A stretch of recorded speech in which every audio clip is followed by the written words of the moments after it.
এত গরম কেন? এই গরমে কি একটু সাজগুজো করতে পারবো না? এই গরমে কি একটু লিপস্টিক লাগাতে পারবো না? একটু মেকআপ করতে পারবো না? একটু কাজল দিতে পারবো না? সবই পারবো ভাই, কারণ আমরা মেয়ে মানুষ। মেয়ে মানুষ না, মানে হাজার বিপদে পড়লেও না তাদের কাজল ঠিক রাখে। হুমায়ুন ফরিদ না কে জানি বলছিল যে হাজার বিপদে পড়লেও, হাজার অসুবিধার ভিতরে পড়লেও মেয়েরা সাজগোজ ঠিক রাখে। এটা একদম সত্যি কথা। দেখেন এত গরম, তারপর শাড়ি পরে ভিডিও করতেছি। বাহ কি সুন্দর।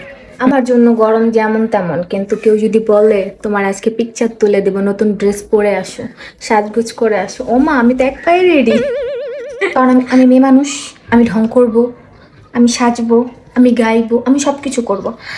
আমি কেন রান্নাঘরে যে রান্না করে নিজের হাতগুলারে নষ্ট করব? আমি মেয়ে মানুষ, একটু ঢং না করলে চলে? তারপরে কিছু কিছু পাবলিক এসে বলবে এত ঢং কিসের? আমি ঢং করুন না, কি আপনি ঢং করবেন? আশা করেন আপনি তো বেড়া মানুষ, বেড়া মানুষ ঢং করে? করে না। সব কথার এক কথা, গরমটা একটু কমলে আরো বেশি ভালো হইতো। এত গরম কেন? একটু ঠান্ডা দাও, অস্থির হয়ে যেতেছে। তার ভিতরে আবার কারেন্ট নেই, কারেন্টও জ্বালায়, গরমও পড়ে।